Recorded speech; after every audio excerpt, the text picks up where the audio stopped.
Di Buitenzorg hanya ada beberapa perusahaan yang menguasai pasar. Dua di antaranya adalah raksasa industri telekomunikasi yang saling bersaing dalam paket data dan layanan jaringan, yaitu Indonet dan Telkomsel. Mereka bukan sekedar berbisnis, mereka saling memata-matai satu sama lain, menghitung dan menunggu.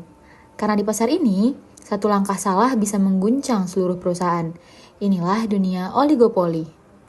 Cuma ada dua pesaing besar di bisnis telekomunikasi. Kalau harga paket internet kita tetap sama dan tidak ada yang saling nurunin harga, kita semua bisa untung. Gimana kalau misalnya Telkomsel tiba-tiba nurunin harga dengan promo kota yang lebih banyak? Pasti kan pelanggan pindah ke sana semua. Tenang, mereka pasti mikir 2 kali sebelum lakuin itu. Bisa rugi mereka mulai duluan. Saya yakin perusahaan internet itu masih tetap menjual di harga yang sama. Tapi kalau kita diem-diem ngasih kuota yang banyak dan harga yang lebih murah, kita bisa ambil pelanggan mereka. Kalau mereka balas, nanti semua harganya jatuh. Nanti kita ikut rugi. Itu kalau mereka bales sih, tapi menurut analisis saya, mereka nggak bakal berani. Beginilah drama oligopoli bekerja. Sedikit pemain, produk serupa, dan setiap keputusan memengaruhi yang lain.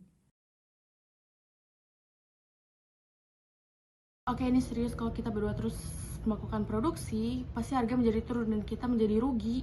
Jadi maksud Anda kita tahan produksi, biar harga kuota di pasaran tuh murah gitu. Tepat, kalau produksi sedikit, pasti barang menjadi eksklusif dan harga menjadi tinggi. Jadi kita sama-sama untung. Kolusi ya, tapi kan beresiko juga melanggar hukum, gimana dong? Selama nggak ada yang tiba-tiba turunin harga dan pemerintah nggak tahu, ya kita aman. Dalam teori ekonomi, ini disebut kolusi, kerjasama diam-diam antara perusahaan untuk jaga harga tetap tinggi. Kalau berhasil, mereka akan bertindak layaknya monopoli.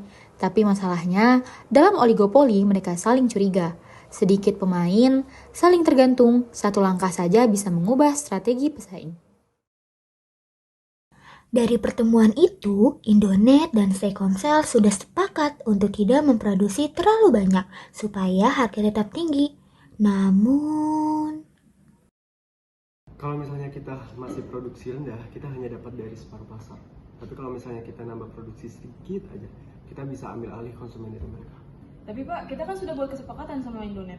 Kesepakatan tuh nggak menjamin laba, makanya kita harus nambah produksi dari sekarang juga. Beginilah dilema oligopoli. Mirip dengan peristiwanya dilema, kedua pihak bisa saja sama-sama lebih baik kalau mereka patuh akan kesepakatan. Tapi masing-masing dari mereka takut jika pesaingnya curang duluan. Jika salah satu mengejar keuntungan sendiri, yang lain akan rugi. Ironisnya, ketakutan itu yang membuat mereka berperilaku curang. Bu, harga tiba-tiba turun. Ternyata Telkomsel produksi. Mereka curang, baiklah kita juga naikkan produksi. Dan di titik inilah Nash Equilibrium terjadi. Masing-masing perusahaan memilih strategi terbaik untuk dirinya, berdasarkan langkah lawannya. Hasilnya, mereka produksi besar-besaran, harga jatuh, dan keduanya rugi. Lebih buruk dibanding kalau mereka tetap kerjasama. Mereka menambah produksi tambahan karena setiap unitnya menghasilkan keuntungan. Itu namanya output effect. Makin banyak barang di pasar, maka harga menjadi turun. Keuntungan sebelumnya pun ikut turun. Itu namanya price effect. Perusahaan bakal berhenti menambah jumlah produksi ketika kedua efek itu seimbang. Tapi sayangnya mereka sudah masuk ke dalam lingkaran perang harga.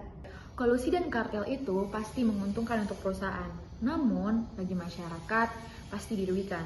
Oleh karena itu, perlunya campur tangan oleh pemerintah. Dalam kebijakan persaingan usaha, perjanjian harga, dan pembagian pasar, hingga praktik banting harga yang sangat ekstrim untuk menjatuhkan pesaing, itu adalah suatu tindakan ilegal. Tugas pemerintah di sini adalah sebagai regulator, yaitu menjaga harga pasar agar tetap stabil, dan tentunya agar konsumen tidak dijadikan sebagai korban strategi bisnis oleh segelintir perusahaan. Pada akhirnya bukan harga yang bikin mereka jatuh, tapi ketidakpercayaan. Sedikit pemain, baik strategi dan lebih baik drama. Inilah oligopoli.